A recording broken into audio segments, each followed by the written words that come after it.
Comedian and self-proclaimed leftist Jimmy Dore has recently come out against reparations. Now, he lives in California, so I was wondering why it was taking him so long to make a video or even comment on reparations, seeing as California is the hotbed right now for the reparations movement. Legislation is even being discussed at the state level. So it took him a long time to comment, but let's see what he finally has to say on the topic. Roll the clip.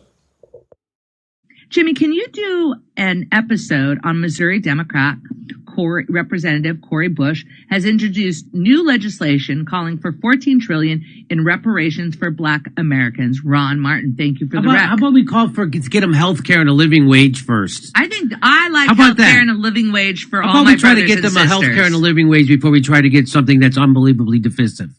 How about that? Can we get them health care and a living wage? Because that would help Black people more than anything. Jessica says the House Republicans passed a work requirements for Medicaid recipients with no children. What? The Senate won't pass it, but no one is discussing it. Jessica. Okay. Back to Jimmy. Hey, she's one of our leaders. So you hear how angry he gets at the mere mention of reparations. I think it's obvious now why he hasn't been talking about the subject. He's actually been avoiding the topic, despite the fact that he lives in California, where all the push for reparations is happening the strongest. San Francisco is even given recommendations to the state governor concerning this issue, concerning reparations, and he's been silent on the topic. We see why. Clearly he's against it. Now, as a leftist, we can kind of push back against this because we assume that as Black people, quote unquote minorities, the leftists are supposed to be our allies. But in this case, we see it's not really the case. He even says, he goes so far as to say the things that would benefit Black people more than reparations would be a living wage and Medicare for all. Here's the problem. These lift all boats programs, a rising tide lifts all boats. These type of programs do not specifically target the wealth gap that Black Americans have been systematically placed against. Here's some questions to ask yourself when thinking about reparations. Number one, has the United States government ever targeted your community specifically to put your community in an economically deprived position? If no, you might want to think twice about your position concerning the need for reparations. Now, reparations, the root word of reparations is repair. The United States government has caused specific harm, not to all Black Americans, but to the foundational Black Americans. Those who built the country from scratch have for centuries and generations been systematically deprived of economic wealth, of generational wealth. When we talk about the wage gap between Blacks and whites is negligible. Many immigrant groups like the Asians and even Nigerians, some African groups, make more. Their wealth is not as high, but their wage is even higher than white Americans. Why? Because the wage gap and the wealth gap are two different things. Just because someone is making as much money as another group doesn't mean the wealth is comparable. Wealth is passed down generationally.